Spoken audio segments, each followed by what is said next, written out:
Indonesia, negara kepulauan terbesar di dunia, lebih dari 17.000 pulau dan 1.300 kelompok etnis. Keberagaman ini bukan hanya soal bahasa dan adat istiadat, tapi juga tentang warisan budaya yang membentuk wajah bangsa. Salah satunya adalah batik. Batik adalah seni menghias kain dengan teknik pewarnaan perintang lilin yang telah menjadi bagian dari kehidupan masyarakat Nusantara sejak abad ke-6. Puncaknya berkembang di masa Kesultanan Mataram dan terus bertahan hingga hari ini. Pada 2 Oktober 2009, batik resmi diakui oleh UNESCO sebagai warisan budaya tak benda kemanusiaan. Kini, batik tak lagi hanya milik upacara atau acara resmi saja.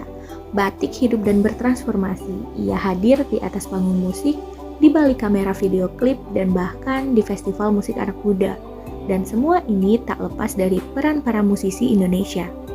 Sebut saja Bernadia, dengan gaya musik pop dan soul yang dekat dengan generasi muda, ia sering tampil mengenakan batik modern sebagai ekspresi personal sekaligus penghormatan pada budaya. Lalu ada Nadine Amiza, penyanyi dengan lirik-lirik puitis ini menggunakan batik bukan hanya sebagai pakaian, tapi sebagai pesan bahwa tradisi bisa menyatu indah dengan estetika masa kini. Musisi lain seperti Yura Yunita dan Isyana Saraswati menjadikan batik sebagai bagian dari citra artistik mereka. Memadukan anggun dan modern, batik tampil elegan di tengah dentuman musik pop dan balada. Namun, pengaruh mereka tak berhenti di tanah air. Musisi Indonesia yang menembus pasar global turut membawa batik ke pentas dunia. Pada tahun 2019, Rich Brian merilis The Sailor. Dalam video albumnya, ia tampil dengan batik, menjadikannya bagian dari narasi visual yang memadukan musik, identitas, dan juga budaya Indonesia. Di festival Head in the Clouds, New York, Nicki mengenakan batik di hadapan ribuan penonton dari berbagai negara.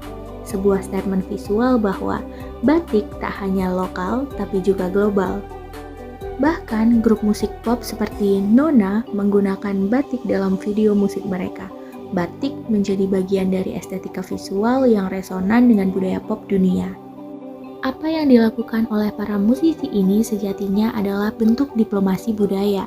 Mereka bukan diplomat resmi, tapi mereka adalah duta budaya informal yang memanfaatkan kekuatan soft power, mempromosikan identitas bangsa melalui musik dan gaya hidup.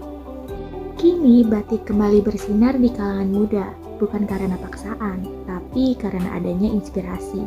Karena para musisi ini, batik terasa relatable, hidup, dan juga keren.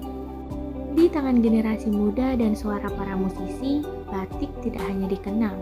Batik tumbuh, menari bersama irama zaman, dan bersuara lantang di panggung dunia.